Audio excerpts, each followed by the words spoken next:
It's like you're not wanted here. You should go. Even though my brother said mean things to me, my sister-in-law sitting next to me quietly squinted her eyes and smiled, enjoying my surprised face. When I looked at our mother, who I lived with for a long time, she sadly said, "Living with your brother and his wife, who went to a really good university and works at a top company, seems better than living with you, Linda. You always stay inside the house," she said calmly. My mother, sister-in-law, and brother didn't seem to realize how much I've helped with money and worked for our family. Even though it hurt, I said, "Okay, I'll go. Don't ask me for help again," and started packing my things. She watched me and sarcastically said with a smug smile, "Giving up so easily, Linda? But nobody knows who will have a harder time in the future. Ignoring this could cause problems." My name's Linda, and I've done really well with online businesses. My journey here was unexpected. Back in university, I thought I'd end up with a regular job at a typical company, but something changed everything during my second year. My dad got sick and needed someone to take care of him every day. My mom wasn't great at housework, so we hired caregivers. But they couldn't be there all the time, so my mom had to step in. Sometimes she ignored my dad's needs, telling him to wait. I had to help him out whenever this happened. Seeing this made me worry about the future. When I start working, who will take care of my dad? I couldn't rely on my mom alone. So I started looking into ways to make money from home. I studied online business stuff during university, using what I learned in economics. I teamed up with friends who knew about management and economics, and then with others who were good with computers. That's how we started our online business project. We had a nice office where staff could work if they found it hard to concentrate at home, or for new employees to learn the ropes. But personally, I hardly ever went there. My main workspace is at home, where I can be with my dad. I do most of my work there.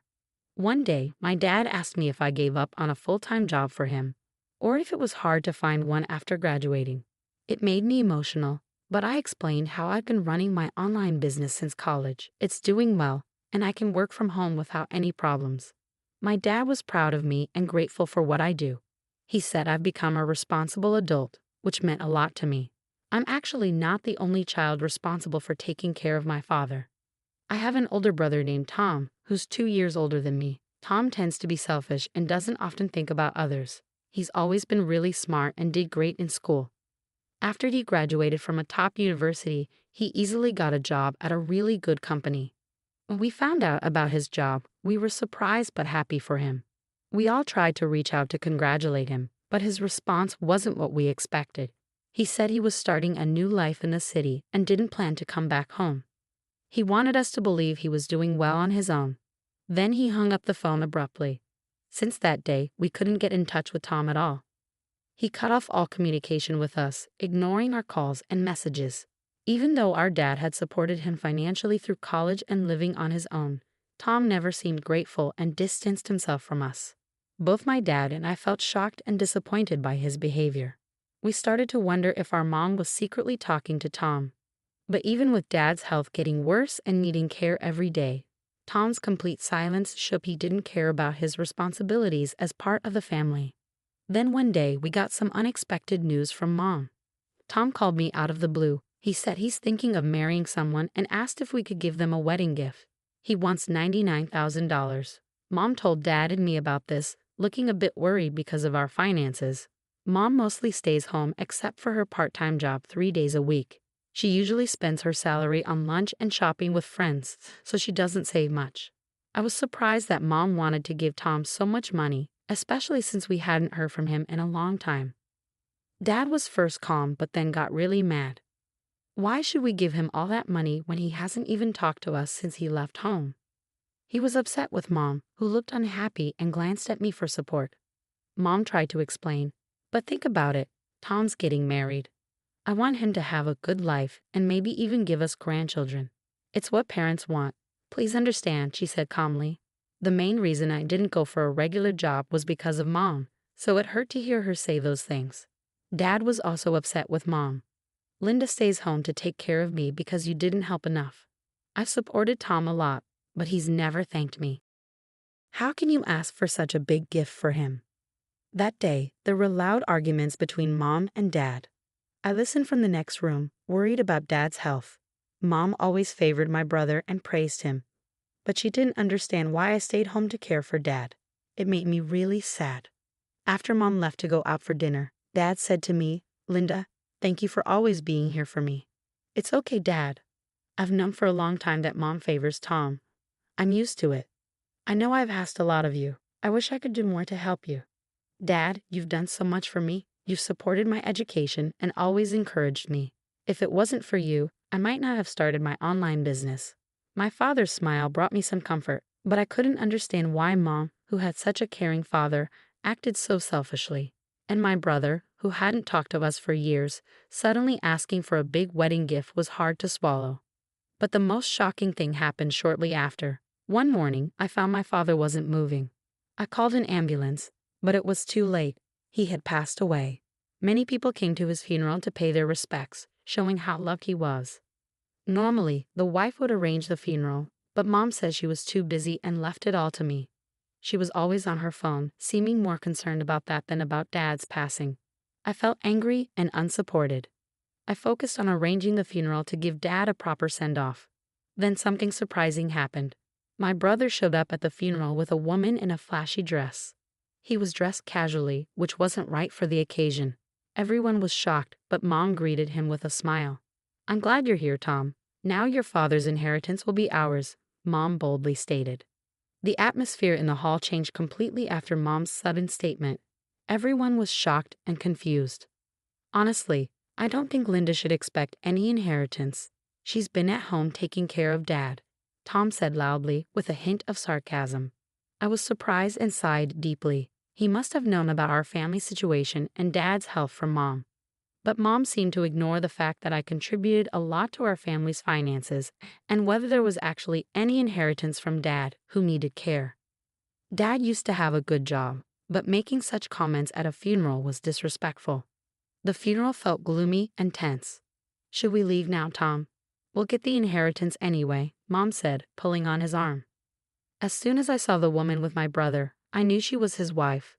She had a similar vibe to Tom, and I figured she must have a personality like his to marry him. I wished they would leave soon. Surprisingly, even Mom seemed to agree with them. "Shall we go get sushi?" she said, and the three of them left. Other relatives were also surprised. Some spoke out in shock, but I suggested, "Let's stay composed for Dad's sake." I kept my irritation to myself and carried on with the funeral.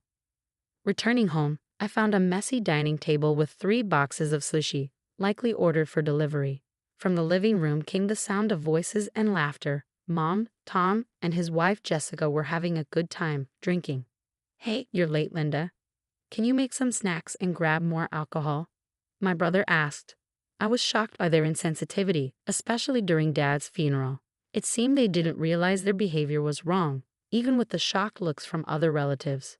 Mom, who should have corrected them, was joining in their laughter, making me feel justified in staying. I wondered if they would have even bothered with a proper funeral if I wasn't there. So I told them, "There's no inheritance for you." I refused to get more drinks or snacks for them. Tom, now drunk, got upset. "What do you mean, Linda? You've always been at home, causing trouble for Dad. It's only fair we use his assets." Considering that Tom relied on Dad for all his college expenses, I couldn't understand why he felt entitled to Dad's assets. It frustrated me to see him act like he didn't owe Dad anything. "Isn't this house Dad's?" Tom asked. "As the eldest son, it should be mine. Why is Linda, who does nothing all day, living here?" Mom and Tom seemed to agree. The warmth Mom used to have for me was gone. "This house is mine," Tom said firmly. "I want Linda out." His wife didn't seem bothered by this. Mom spoke next. "I feel more comfortable living with my son and his wife, who have done well in life, than with you, Linda." They didn't realize how much I contributed to the house. I felt sad and disappointed. I sighed and decided to speak up. "I'll leave. Please don't ask anything of me anymore." As I packed my things in my room, I heard my sister-in-law mocking me. "She's really poor, don't you think?" They all laughed at me, but I just smiled bitterly to myself. Yes, right now, I might seem like the most miserable one. But there's something they don't know. This house has been legally mine since Dad was alive. He entrusted it to me. Even though Mom still lives here and might say she spent most of her life here, legally, it's mine. However, seeing her cold behavior during Dad's funeral made me think about what to do with the house.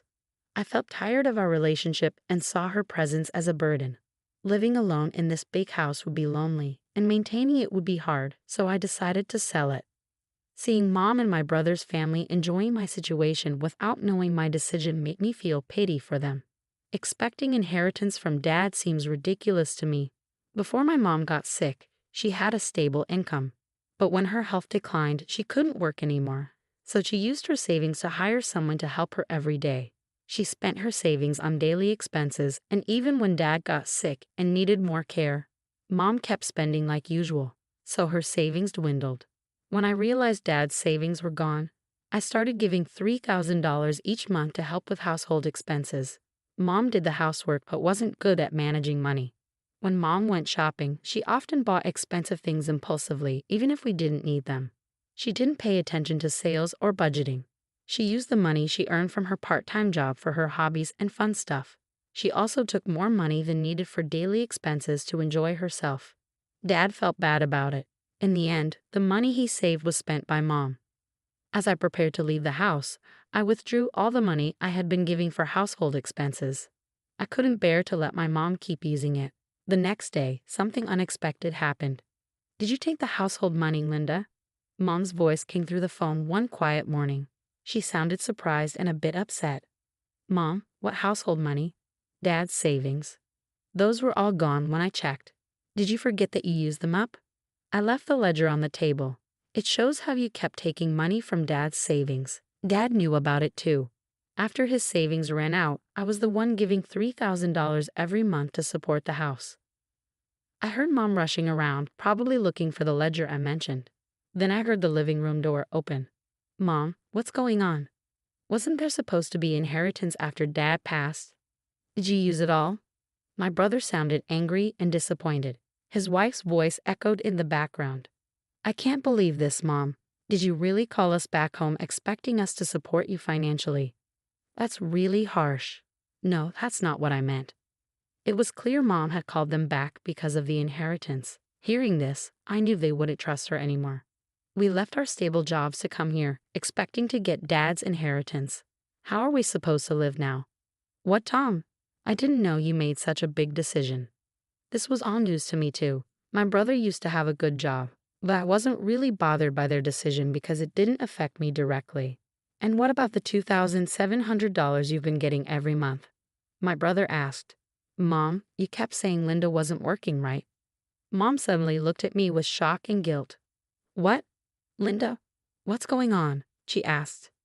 I smiled a little and said, "You should look into remote work. These days, you can have a job without leaving home."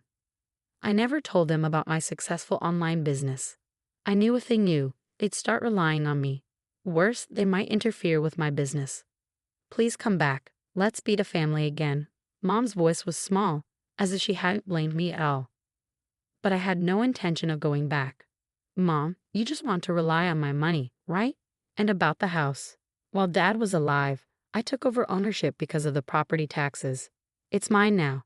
I don't plan to live there anymore, so I asked my uncle, who runs a real estate agency, to sell it. He was really mad about what happened at Dad's funeral, so if my brother and his family stay there, he'll kick them out. Losing our home was something I never imagined." Mom sounded shocked, and I could hear my brother's voice on the phone asking, "What's going on?" Feeling too overwhelmed to answer my brother's question, I decided to leave everything to Uncle. He promised to handle things and explain everything to Mom and my brother's family, so I trusted him. "Goodbye. I'm cutting ties with you and Mom. I won't be using this phone anymore. Farewell." With that, I ended the call. I imagined their surprise and felt a brief sadness. It would be hard for them to find me. I had plans to move abroad, a dream I never shared, not even with Dad. I always wanted to live in a warm, tropical country with a diverse culture. When Mom and my brother's family asked me to leave the house after Dad died, I saw it as the perfect chance to make my dream come true. After being evicted from the house, I immediately started packing and searching for a place abroad. I wanted somewhere quiet near the beach, so I focused on finding the perfect spot. Now I'm living alone in a short-term rental apartment close to the city center with good transportation links, which is great for getting ready for my move abroad. With my brother, his wife, and mom busy looking for a new place to live after the eviction, they probably haven't had time to think about me. By the time I heard they were cramped in a small apartment, taking up part-time jobs to get by, I was already settling into my new life abroad. My uncle hired a detective agency to discreetly monitor them. They found out my family was struggling financially, still spending beyond their means and even borrowing money from risky lenders. If things continue like this, they might face even more trouble with debt collectors. I've cut ties with them and avoided getting involved. It's unlikely I'll ever see them again after everything that's happened. All right, everyone's presentations are done, Nick, the manager, said as he tried to move the discussion forward. Excuse me, I haven't. I recently found out something. Nick interrupted me and began to speak. There's apparently someone in this department who didn't graduate high school and is just a part-timer. Meetings should be for employees only. Absolutely right. His lackey, Mike, of course, agreed with Nick. I'm leaving. After leaving the meeting room, I started to shut down my computer. I noticed that an email had arrived, not in my personal inbox, but in the company's shared email. Thinking, there's no point in speaking up, no one will listen, I went home quietly. The next day, I heard a commotion from Nick's desk. He was staring at his computer screen, his face pale. Nick! Is something wrong? Mike looked at the screen with him. And he turned even paler than Nick. Why is he so angry? Knowing the reason for Mike's distress, I thought to myself, serves them right. My name is Adam.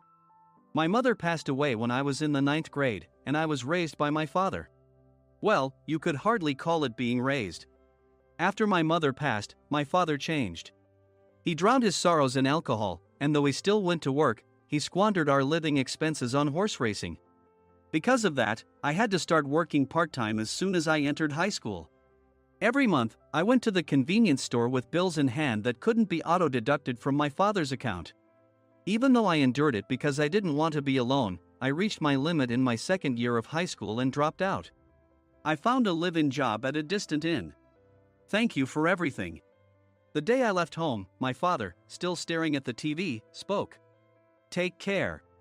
That was our last conversation.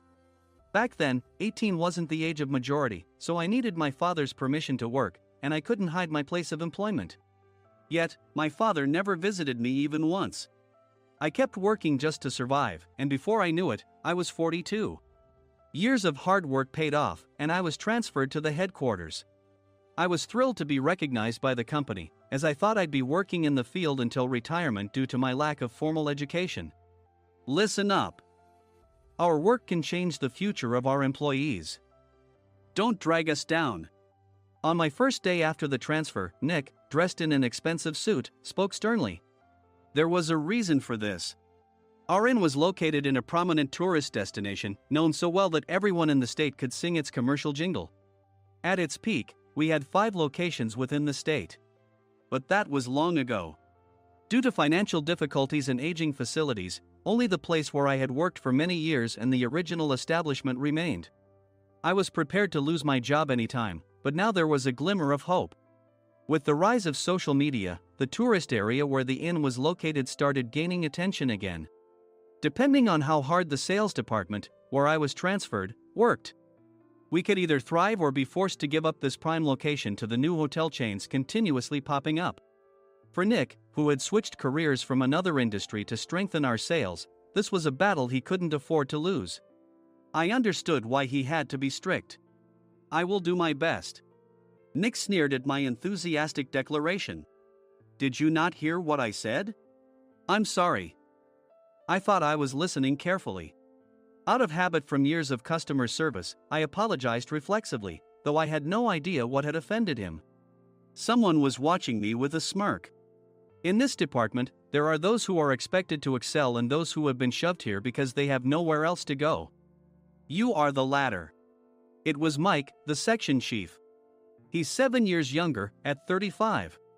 But he was called to headquarters much earlier than I was and had been moving around within the headquarters ever since. I'm not jealous, but I can't accept that he's my boss. Graduating from a prestigious university, he has an unusually high pride and caused many problems as a newbie, making things very difficult for me when I was the front desk leader. When I found out Mike was transferred to the sales department a month before me, I was disheartened. Mike is right. With just a middle school diploma, there's not much you can do. Don't even think about achieving results. As if I didn't exist, Nick remarked, I'm thirsty. Mike eagerly ran to the coffee maker. It seems Mike is Nick's lackey. I regretted being happy about my transfer to headquarters, wishing I had stayed on site forever. Send a direct mail to every company on this list by the end of the day. Nick only assigned me tasks that even a new graduate could handle. What? There are over 1,000 companies. You want me to send to all of them by today?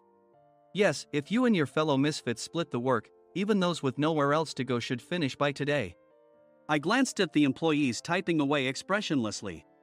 They were worn out from customer service, only thinking about leaving on time, or were women reassigned after having children.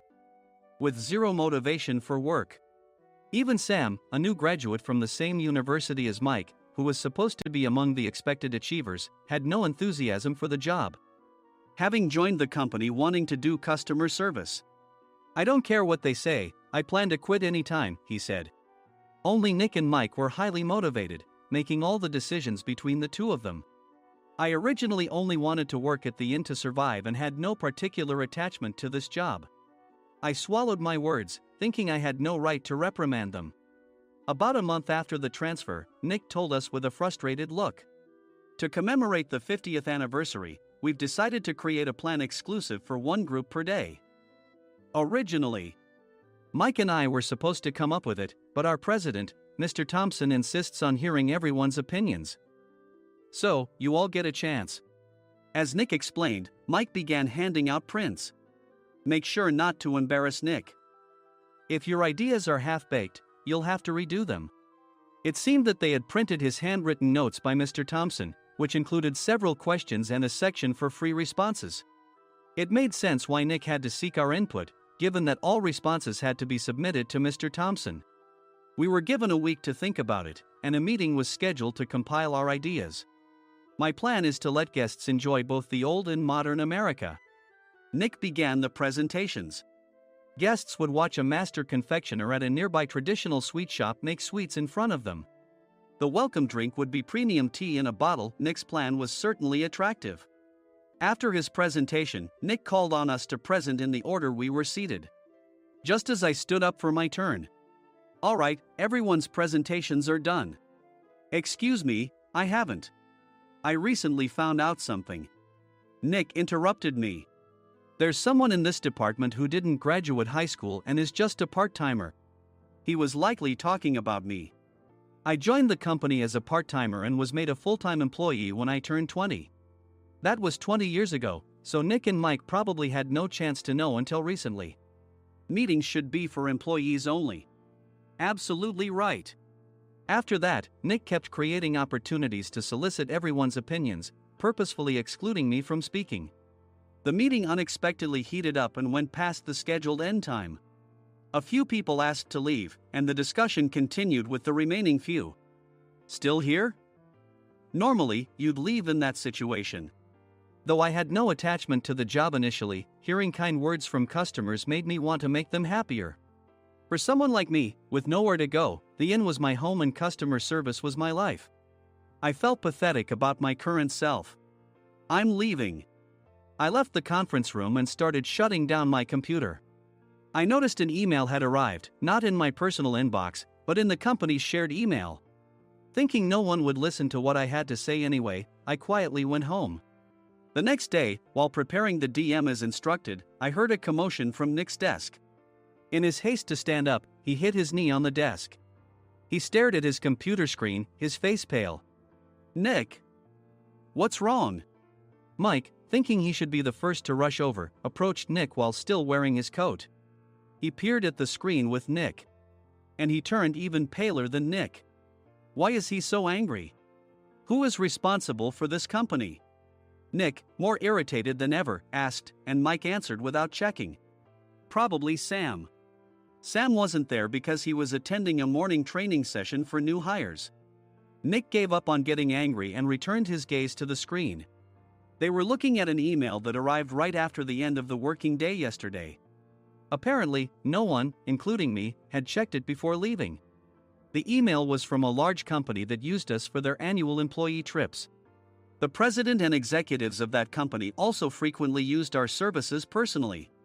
President of the company, Mr. Mason himself, had declared that neither he nor his company would ever use our services again.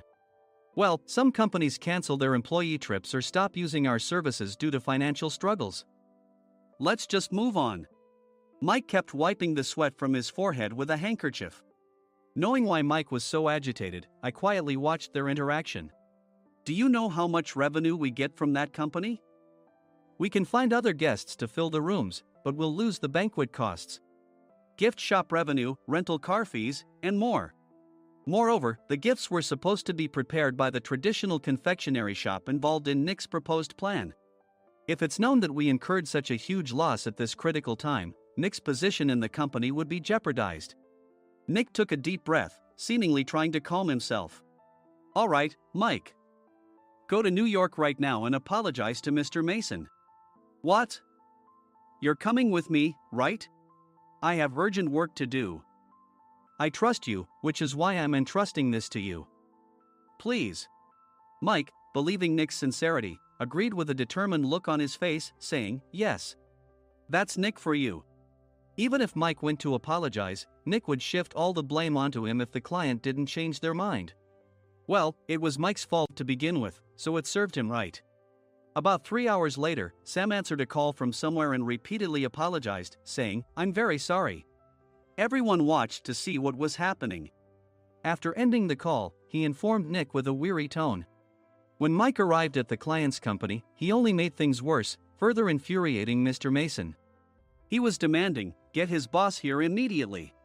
It was no wonder Sam was exhausted, dealing with such a call right after returning from training. What is that idiot doing? All right, Adam, you're coming with me.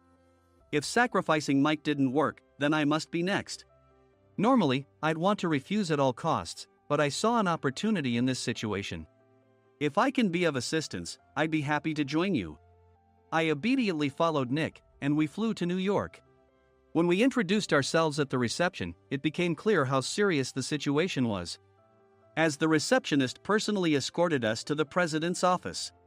Angry voices leaked through the door, making both Nick and me uneasy.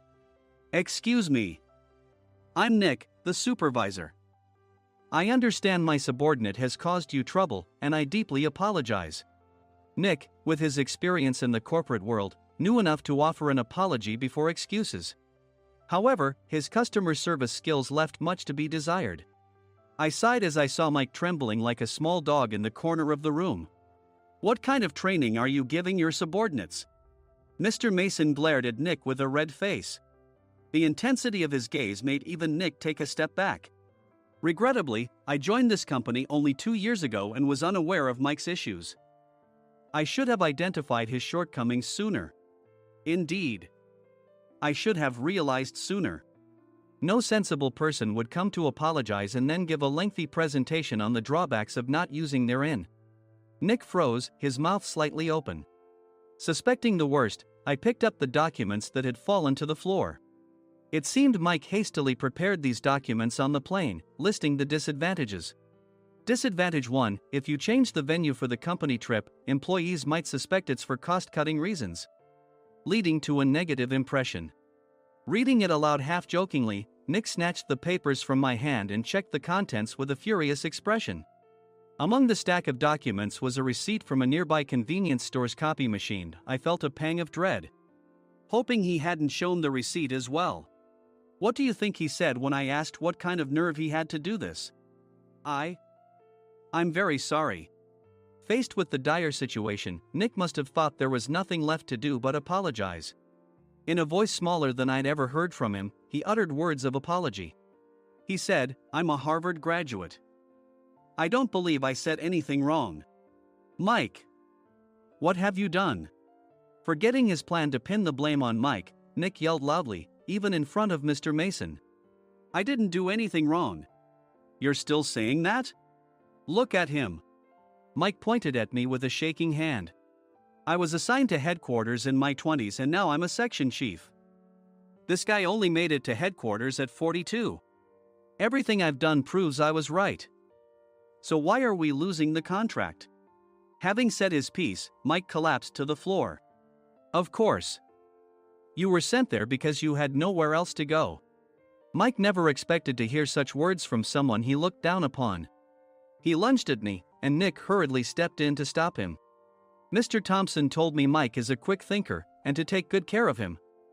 There's no way he was pushed aside. Don't make things worse here.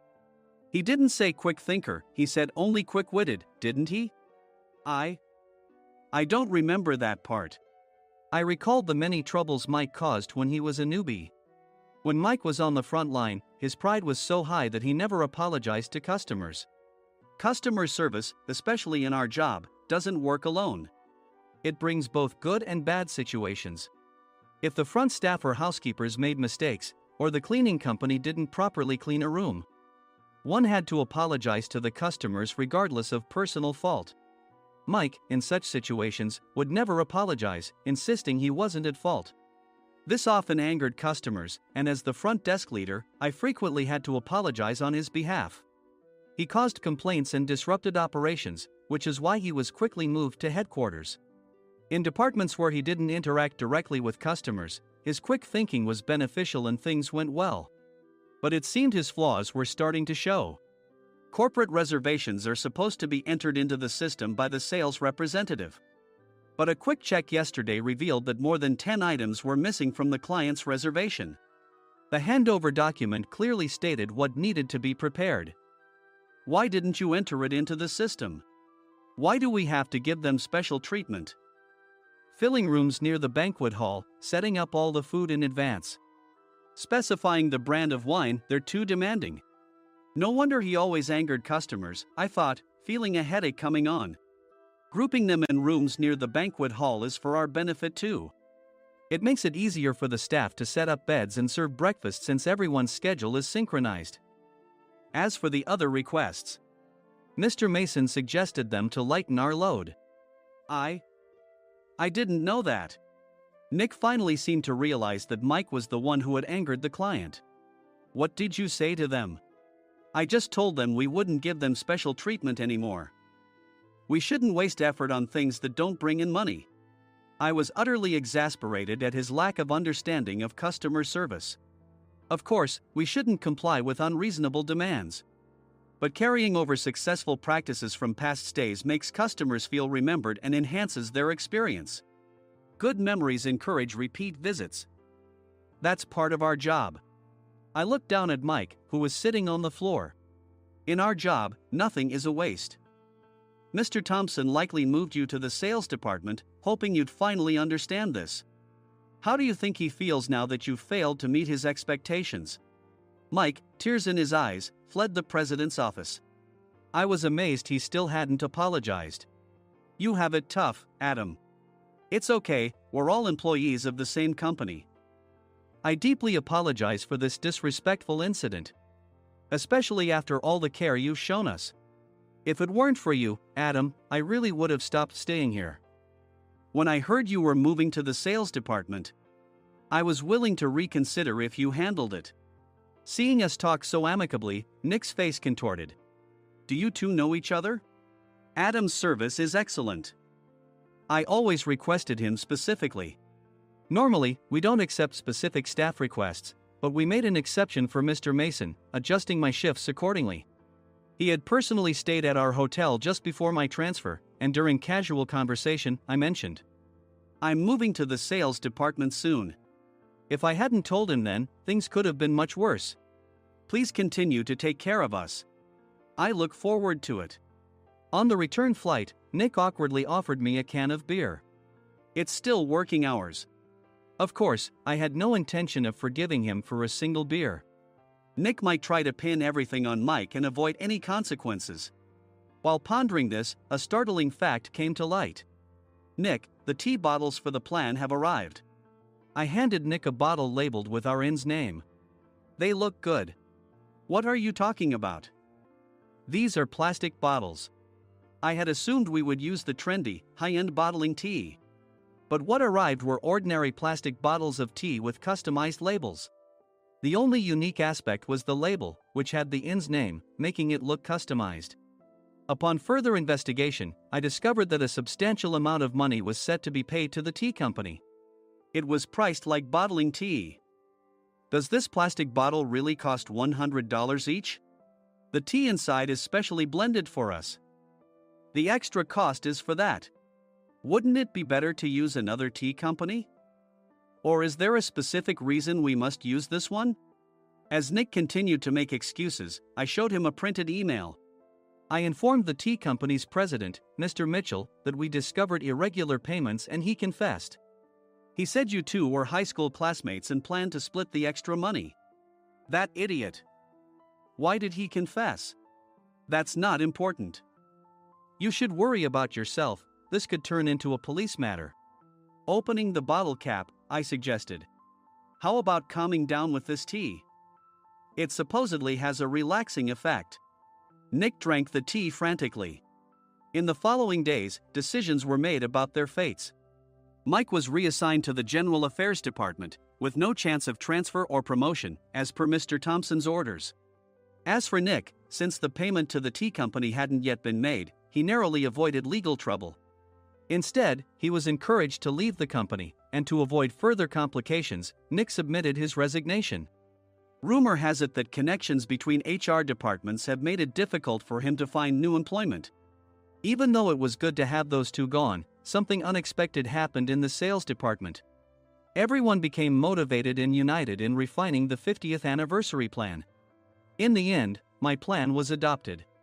We collaborated with the Tourist Information Center to provide personalized guides. The plan, tailored to the number of guests, was truly special for the 50th anniversary. Hey, is Adam's family coming to stay? I immediately booked that special plan for my family. Sam noticed it on the reservation list and quickly picked up on it. Yes, I'm inviting my father. That's great. I might invite my parents too. I lacked the courage to face my father just as Adam. But here, with the confidence Mr. Mason praised, I felt ready. The 50th anniversary plan was a perfect opportunity to reconnect with my father. I hoped to bring back the days when we could laugh together as we once did.